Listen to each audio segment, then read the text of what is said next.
mañana saludamos en la línea telefónica a Edith Olivares. Ella es coordinadora de Incidencia de Amnistía Internacional en México para hablarnos sobre el informe que este organismo presentó y que indica un incremento importante de la violencia contra la mujer en nuestro país. Muy buenos días. Buenos días. Muy buenos días, Edith. Cuéntanos, de acuerdo con las cifras de Amnistía Internacional, 9 mujeres son asesinadas cada día en nuestro país. ¿A qué nos estamos enfrentando? Sí, de hecho las cifras no son solo nuestras, son las cifras oficiales que tiene el gobierno mexicano, son cifras del Instituto Nacional de Estadística y Geografía, del INEGI, Sí. Que señalan que durante 2017 3.357 mujeres fueron asesinadas, es lo que se denomina en el país defunciones femeninas con presunción de homicidio. Estamos hablando de 9 mujeres asesinadas cada día. Quisiera hacer énfasis en que no son 9 mujeres muertas, porque evidentemente mueren más mujeres, sino que estas son mujeres asesinadas. Quisiera aclarar también que un año antes, es decir, en 2016, se trataba de 6 mujeres asesinadas cada día.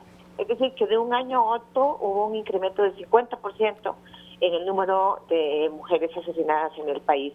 Estamos claramente ante una situación grave de incremento de los asesinatos de mujeres, que muchas organizaciones asumimos que podrían estar vinculadas a feminicidios, pero desafortunadamente las estadísticas oficiales y las acciones de procuración de justicia en el país no nos permiten confirmarlo, dado que la enorme mayoría de asesinatos de mujeres siguen siendo investigadas por las fiscalías estatales como homicidios y no como feminicidios, contraviniendo lo que ha señalado la Suprema Corte de Justicia de la Nación. Claro. Edith, ¿cuáles son los estados del país más violentos e inseguros para las mujeres?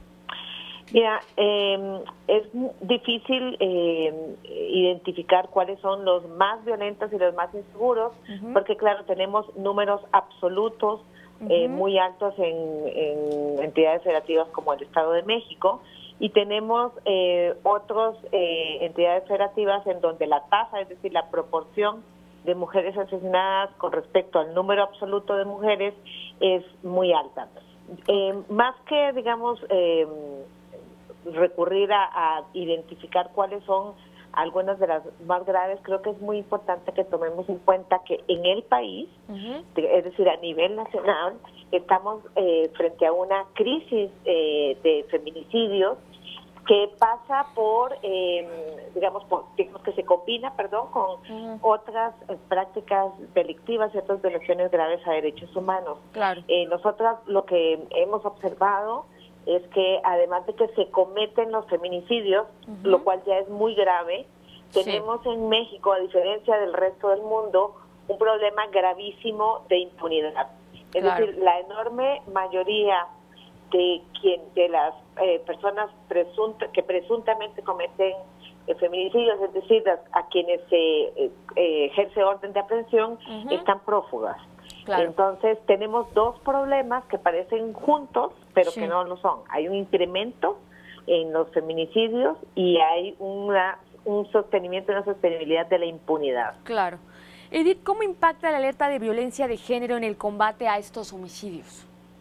Mira, la alerta de violencia de género es un mecanismo que, como sabemos, es único en el mundo, que está contemplado en la Ley General de Acceso de las Mujeres a una Vida Libre de Violencia y en las leyes estatales, y es un mecanismo al que han recurrido organizaciones sociales y también algunas comisiones estatales de derechos humanos para exigir al Estado políticas públicas que permitan prevenir, atender y sancionar la violencia contra las mujeres. Es un mecanismo que no podemos decir que haya sido altamente eficaz para detener los feminicidios, pero sí lo ha sido para empezar a desarrollar las políticas públicas que eran ya obligación del Estado, a las que los Estados ya estaban comprometidos, pero a las que no estaban dando cumplimiento.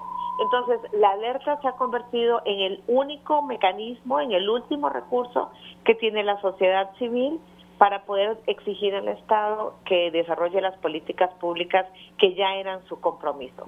Y en este sentido, podríamos decir que la alerta o las alertas de violencia de género han permitido que las organizaciones y la sociedad civil puedan estar en las mesas de negociación con los estados y que los estados empiecen a desarrollar de manera bastante incipiente las políticas de atención y de prevención de la violencia contra las mujeres. Claro. Es un mecanismo que no está muy bien comprendido tal vez, pero sí es importante señalar que además ya tenemos a más de la mitad del territorio de los estados del país con alerta de violencia de género, lo cual también denota, digamos, la crisis frente a la que estamos. Claro. Edith, ¿en qué sectores y nivel social es más frecuente la violencia?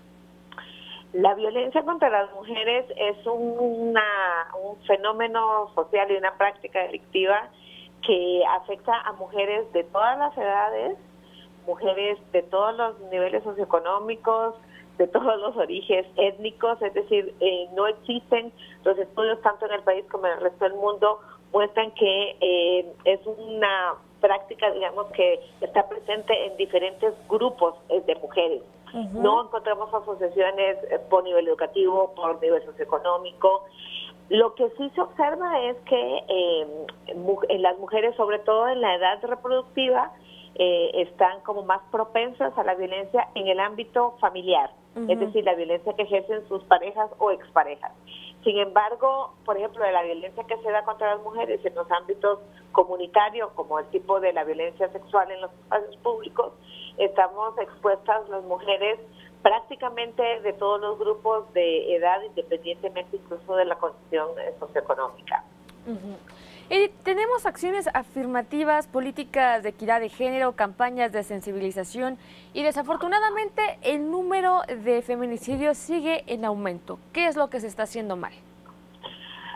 Bueno, hay varias cosas que se están haciendo no muy bien.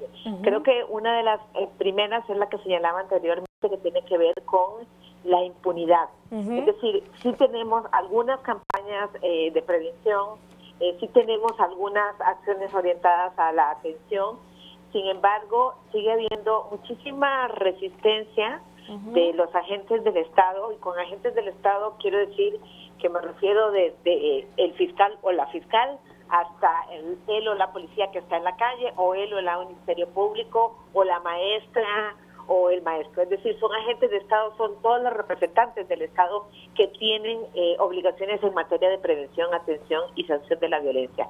Y sí observamos una gran resistencia a reconocer que la violencia contra las mujeres, y en particular los feminicidios, forman parte de la crisis de derechos humanos de este país.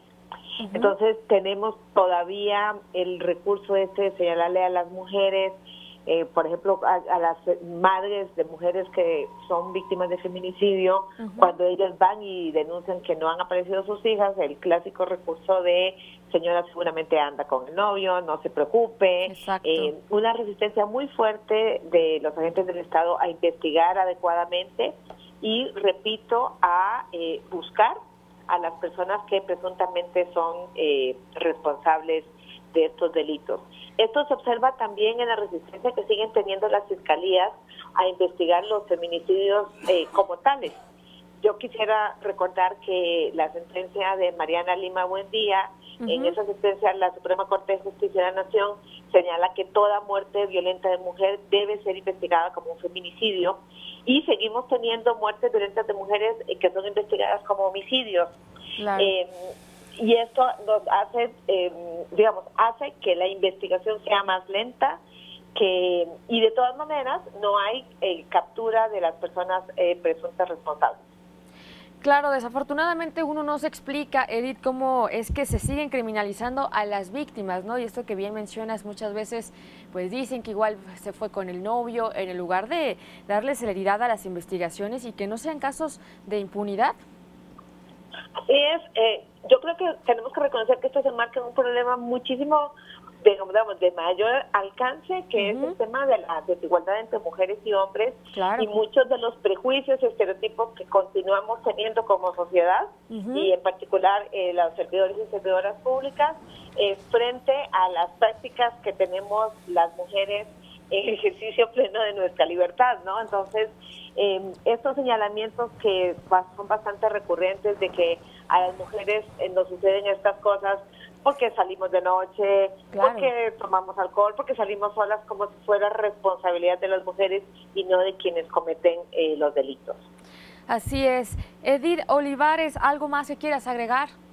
Bueno, yo solamente quisiera agregar para todo el público que nos escucha, nosotros tenemos en Amnistía Internacional una campaña que se llama Vivan las Mujeres. Les invitamos a ingresar a la página que tenemos de nuestra campaña y damos seguimiento a 2 casos de feminicidio en el país.